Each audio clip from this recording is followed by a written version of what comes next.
Now I'm so excited. My next guest says 11 minutes is all you need to transform your fitness, right? Your fitness giant, Tony Horton. He's here with an exclusive Pix 11-minute workout created just for our viewers. Please welcome Tony Horton to the Pix Up Morning News. What's up, Tony? Good morning, everyone in there. Drop and give me 20 right now. Drop and give me, oh my goodness. I will, you know what? You want? No, I won't. I'll do it later. Hey, I just want to begin because you have this new 11-minute workout that you created specifically for our audience. And it got me thinking is 11 minutes enough to have this effective workout to see some results?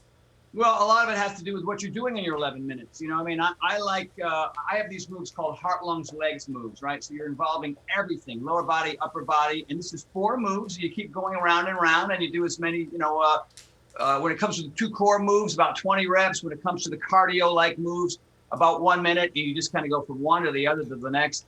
Okay. So, yeah, it can be really effective. It's certainly better than a lot of folks just getting up and having a cup of coffee in the morning. You know what seriously, I mean? Right? Yeah, seriously, a cup of coffee from the Bronx that Tony, damn son, was just talking about. So let's talk about this 11-minute workout. It's 4 moves that you'll go through twice, like you just said. We're going to put the whole thing on our website so people can follow along as well. So here we go. Move 1, the Beast Sidekick. The Beast Sidekick. Well, I think you have footage there. I don't know if you do or not. We do. There she blows, right? So that's just a really fun, super cool move. You're using your core. It's cardiovascular because you're so low in that stance. There it is. It's, so you'll be doing that for a full minute. And what I like about these moves is you don't need any equipment, no bands, no gym. You just need the human body, Mother Earth, and Sir Isaac Newton's law of gravity. You can get a lot done. Okay, so a minute through. Now, do you take 1 minute through of that move? Yeah. Do you take a rest before you go right into move 2? Not really. Maybe 10, 15 seconds to kind of set up into the next move. Okay, so move Honestly, 2, the boat idea is pumper. you only have 11 minutes, so you want to be using all 11 minutes. All of it wisely, right? That looked pretty tough for me. Boat pumper just doesn't sound pleasant. Well, boat pumper is a core move. And so what I like about this is, right, you're working shoulders, you're working your hip flexors, you're working your core. It looks pretty simple, but if you can see back there, there's Tasha. It looks tough. Two-time Olympian. She's got 1 foot on the floor. So, we call what Ted's doing in front there, that's called powering up, right? And then Tasha back there is powering down a little bit. So there's something for everybody. And that's typically 20 reps and they're done slowly. Okay, so there are the variations, right? Because if halfway through that one, you start to feel like, oh my gosh, my abs feel like they can't take anymore. You can put 1 foot on the ground because that's what I would probably need. Totally. For example, if you join up for our Power Nation program that's starting pretty soon, I talk about all that because I'm trying to get as many people fit as possible. Yeah. And I know some people struggle with these types of moves. They used to go to the gym and walking on the treadmill or doing some bicep curls. What I'm asking you to do is to use your body. That sidekick, Beast Sidekick, is part of something called animal flow, which is kind of a pretty new concept in fitness. It's not quite yoga. It's not Pilates. It's just moving like an animal. So there's beast mode, there's crab, there's bear. Yep. There's different kinds of animals that dictate what. Okay, so from boat pumper, we go to 4 punch crunches. Correct. So you do sort of a cardio move, then you go to your second. This is just as simple. You come on up, you crunch. And the thing is, you can vary it, depending on your level. You can have your feet further away from your body. That's a little bit easier. Mm-hmm. So if your heels are in and you get up 4 punches and you do 20 of those, which is really 20 times 4 when you think about it. Yeah, but seriously. It's a great move. And then you get through 20 of those and then you go to the last. And don't get discouraged if in that minute you can't do the full go round. Right, you're saying 20. You're a P90X user, and nothing has changed for me when it comes to. I called you out, man, but sorry because you look marvelous. I got to tell you. Well, thank you. But the idea here is you want to be able to push yourself. You want to be able to challenge yourself, and if there's certain things that you can't do, then there are alternatives. Yeah. That way you don't get discouraged. Which is what I loved, by the way. I was a former P90X user, and I love that you always had that variation. But we'll get into that in a second. Move 4: hook, elbow, cross, kick, knee. Hook, elbow, cross, kick, knee. Correct. Right. So, what I love about this move is there's a lot of twisting and turning, right? So all that twisting and turning and toe pivoting is great cardiovascular. There's a little hand-eye coordination here. You got Chris Titus there, famous comedian. He and I getting after it. He'll put the hurt on you, right? So any kind of movement like that is just great for the core, great for the heart and the lungs and the legs. And that's another one that you would do for a full minute. I love this. And we're going to have all 4 of those, by the way, on our website. Full 11-minute workout right there. Tony, thank you for creating that, by the way. And we talked about P90X because that's where so many people know you from. I was huge into those DVDs, but you have a new workout now. It's called Power Nation. Well, Power Nation is sort of our tribe, right? But it's really called The Power of 4 by Tony Horton. Power of 4. And, I had a phenomenal relationship with Beachbody. You can still go on Beachbody On Demand and do P90X or any of my other programs. But, I'm kind of off on my own now, and I wanted to create something that involved 4 different things that I think if you do them in conjunction with one another, it's food, fitness, supplementation, and mindfulness, right? So the mindfulness component is kind of new for folks. So I just talk about ways to do that, whether it's as simple as reading a book or playing some music or walking your dog or doing some basic yoga or doing a meditation. One of the workouts, it's really a workout, but one of the things that we do is a 3-part meditation, which I think is really brand new for folks. So I got really sick back in 2017, and I do more meditation. I meditate 3 times a day now, and it's really been tremendous. I love meditation, and I loved in P90X. My favorite one was always the yoga because I felt like it would just kind of take me into a Zen zone. But I have a question while we have you here because we're talking about all these workouts, right? And people are looking for the best ways to get the best results and the quickest. And people always say supplements might be the way to go as well, right? You take like the pre-workout shake versus the protein shake after. What is your advice about what supplements, if any, to take and then when? Well, it's funny that you bring that up. There's a particular one that I'm involved with called Power Life. And I developed Power Life 3 years ago because after I was really sick, I lost about 25 pounds and I suffered for sort of an accelerated version of something called sarcopenia, which is age-related muscle loss. I mean, I'm 62. And so at my age, correct.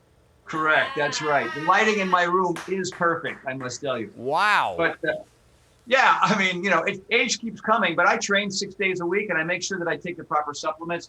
So there are proteins or something called Foundation 4, which is prebiotics, probiotics, sun fiber, 3 servings of vegetables in 1 little scoop.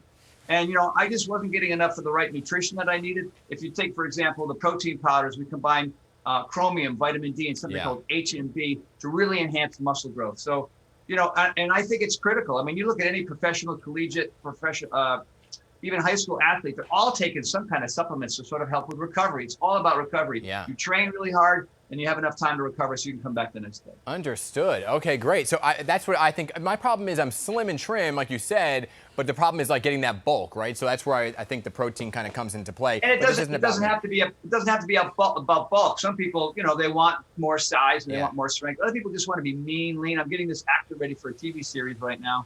And, we have to drop some pounds. We have to get lean, and that's sort of the goal. So there's more cardio, there's more fat burning type exercises.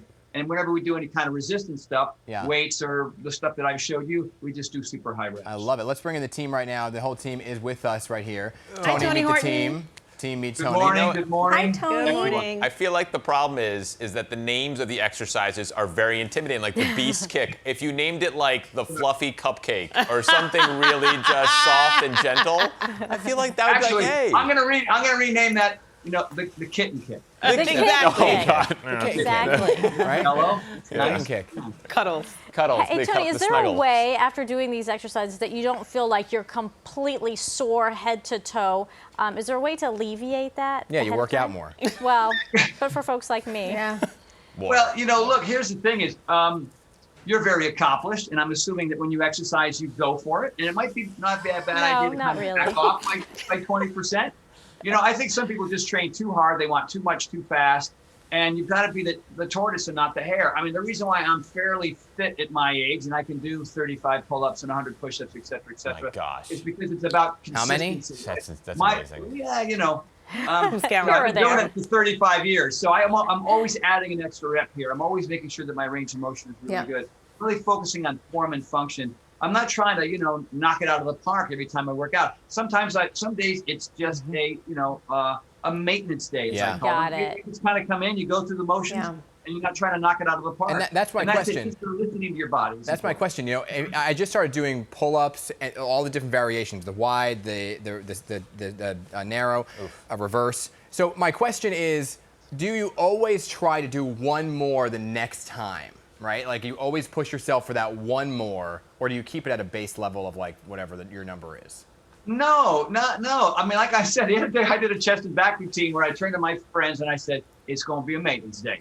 So I'm going to just do the basics. I'm not going to try to, because I was a little bit sore. I was a little bit tired. I was up late the night before. I probably didn't get the right nutrition that I needed. And you just have to kind of listen, because it changes. It could be atmosphere, biorhythms. It could be, lack of nutrition. So you have to kind of listen to your body sometimes. Sometimes when you feel good, when you feel good, and that's when you get after it. Okay. Don't get stuck. Okay. Marisol? Tony, I have a question. Thank you for imparting your wisdom on us. And to your point about listening to your body, where do you stand on lifting and then like running 2 miles or doing some sort of cardio? Should you do that every day, or should one day purely be maintenance and then the next day purely be lifting and then the next day purely be cardio?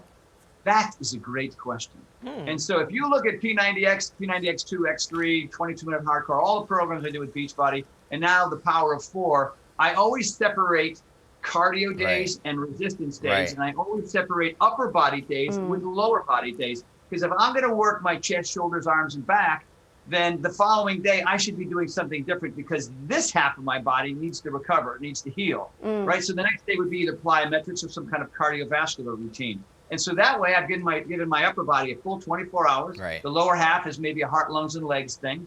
And then I rotate back and forth. But the key is to make sure it's 5 or 6 days a week, because you can't get enough types of exercises in the course of the week if you're only working out 3 times a week. If you work out 3 times a week, the other 4 are going to win out, and you might as well just throw yourself down. Yes, even. Tony Horton, we love you.